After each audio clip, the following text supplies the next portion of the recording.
Hello and welcome back to RP-0 America. So we are in the process of aligning and docking the Gemini vehicle I have poorly constructed and the Atlas Agena that I have historically constructed.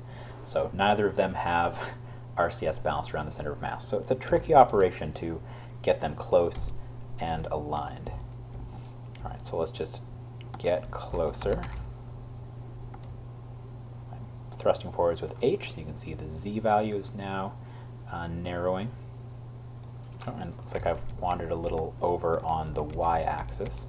So let's push that back. In practice, that could be controlled. Like once we're close enough, we can kind of reorient ourselves at each other, as long as we're really not moving in relation to each other.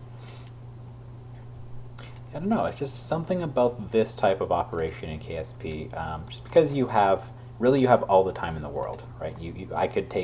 I could try to do this in 5 minutes, I could try to do this in 50 minutes, right? There's no, unlike say, launch to orbit, you can't make a mistake here, where there's no time to really correct things. You have very little time. But here, I could take all the time in the world. As long as I've still got fuel, life support supplies, electricity, I could take forever to do this docking. And so it's just kind of a relaxing procedure to slowly complete perfectly. And of course, I will design better vehicles in the future that make it easier to do perfectly, where I've used RCS build aid to balance the RCS thrusters around the centers of mass. Okay, so we are still very slowly approaching each other, so let me just give another thrust in the z-axis. That's the one that's most easy for me to control, because I know the RCS is balanced around that axis, because it's just two thrusters down here, and if any of these other ones also thrust in that direction, they are oriented symmetrically around the center of mass.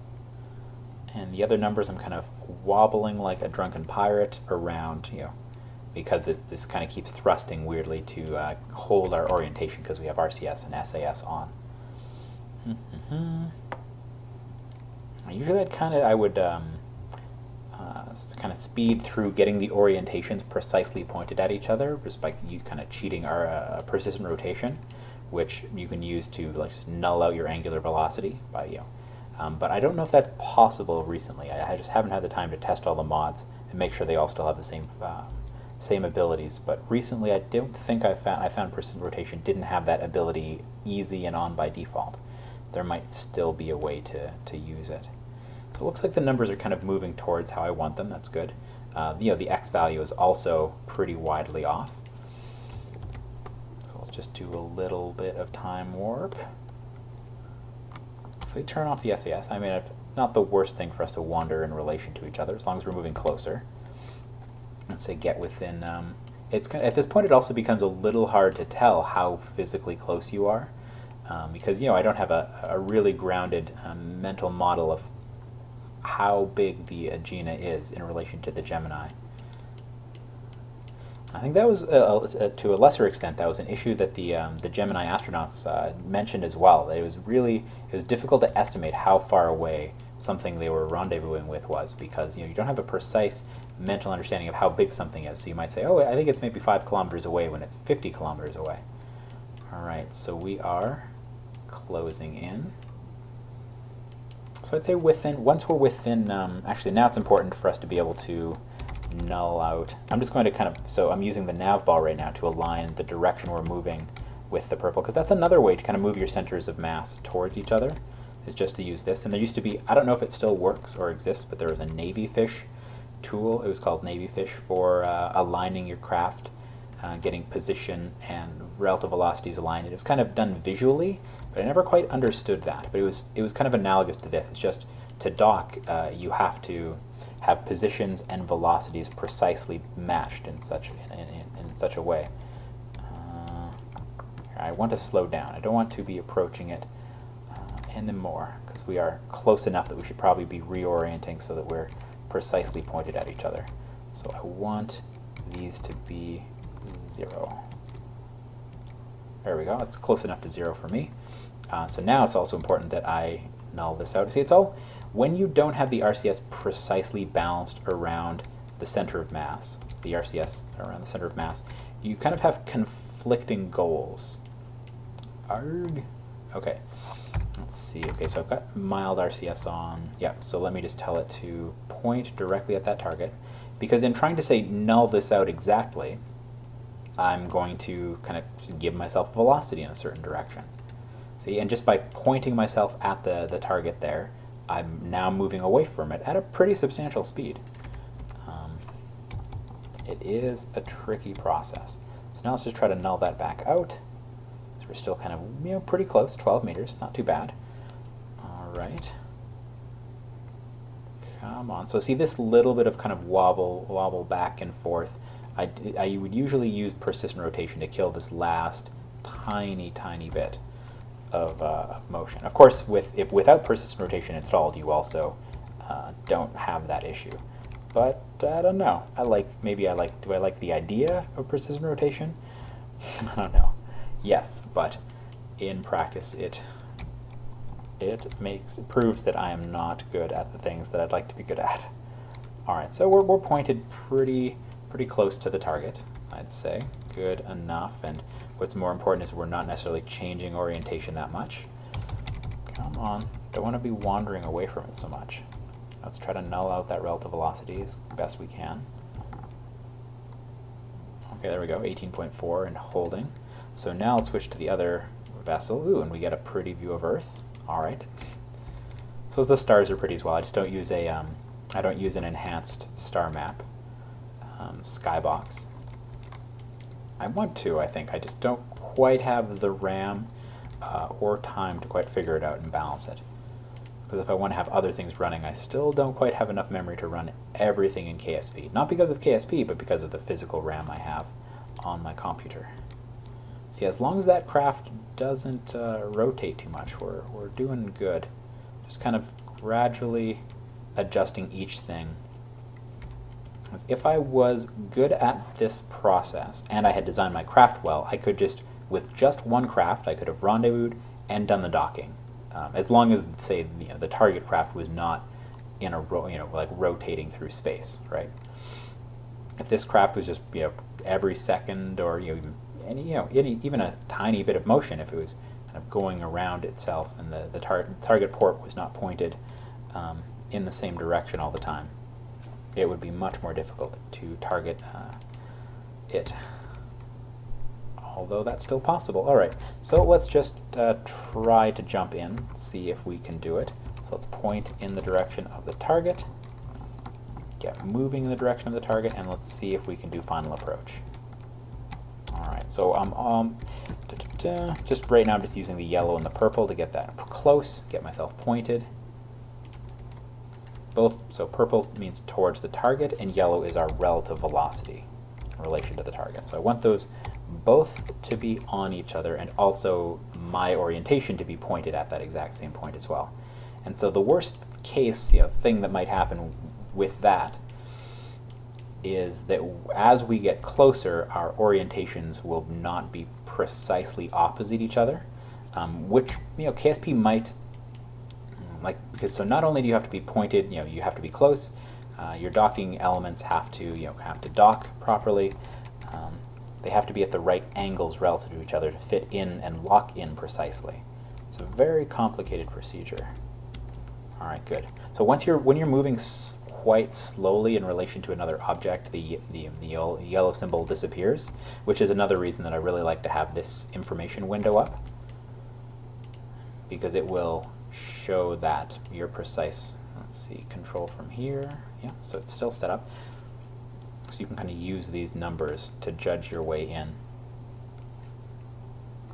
So see, these, even though these are 0, because we're rotating these angular velocities, we're rotating around our center of mass ever so slightly, these numbers still wander. Not insubstantial amounts, but compared to the size of the actual craft we're working with.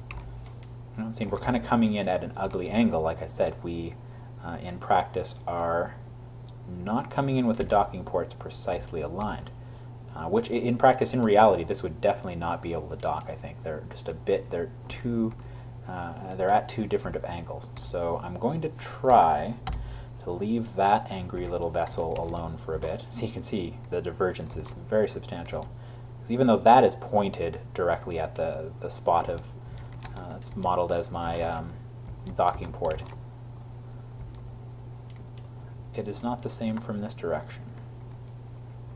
So let's see if we can control the last bit of it from this side. It's sad to say, it's sad to do that, but I mean, this might actually be the easier way to do it. So you can see these guys floating in space relative to each other. This might end up being easier, because there's so many RCS ports on that craft. Here it's just everything is very clearly all balanced to one side, so it might make it a little easier to control. And I believe, is it just in one spot? Let's see. So you can see there's a notch there. So in practice, I should also be bringing it not only in the same orientation, but also in the same roll position as that. It is quite, and if I used IVA views, that's why that docking port is there as well, as kind of an indicator that you're in the right roll position relative to your target. So we are so here I'm just click and drag the center mouse, so I can kind of change where the center of the camera view is. Get myself pointed directly and hope for the best, question mark. Okay, try to stop our roll. See, we're still angled relative to each other, so let's thrust away. Let's kind of null out that approach, get ourselves pointed very precisely again, and then switch to the other craft. So we are very close, but we want to be oriented precisely for this docking. See, now from this view you can see there, of course, the RCS is on strong there. Of course, with my luck, like the issue that I mentioned earlier, probably in an earlier video, that if these docking ports aren't set up correct in the configs, they may not dock together at all. Okay, so yeah, this craft is just so violent in how the RCS runs right now. I'm just going to do my best to point it at that target and just point it in one direction. Keep it, and then control. Try to null out those angular velocity numbers. Get those close to 0 as possible, so this darn thing stops rotating. Come on.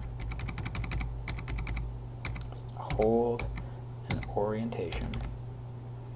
Okay, and I'm not sure what the other one is roll, right? The negative, the third number. There we go. So that's probably as close as I'm going to get this darn thing to hold its orientation. And I wish I could get it to do that and point exactly at the target, but that just ain't the case.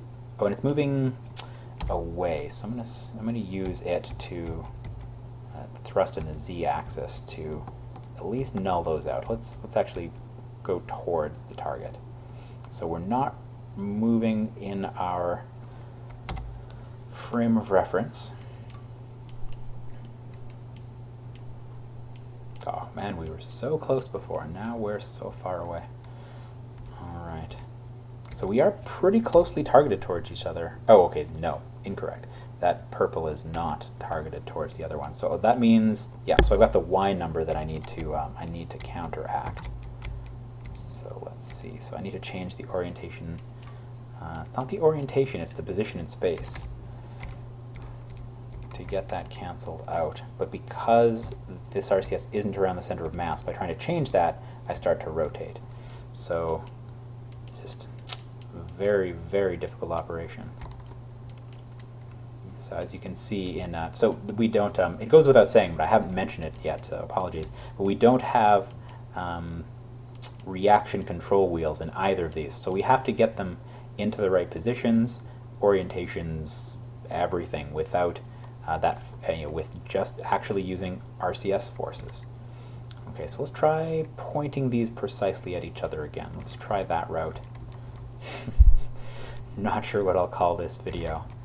Only the diehard fans who have the same weird niche, diehard viewers, sorry, will, with the same niche interests as me, will have any interest in watching this. Because I find this to be an interesting process. I kind of wish I could just listen to music and relax while doing it. But, you know, I've got to show it off once at least.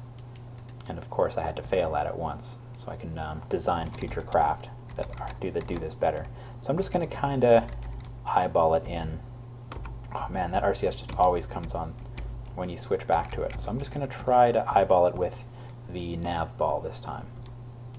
And if the the roll positions and everything and the angles are off a little bit, well, okay, I'll live with that. I'll try to come in a little quick so that they don't have the time to wander so far off of each other before we actually dock. So we're pretty close. Switch back to the other one. See if we can quickly, come on, switch to being more closely oriented.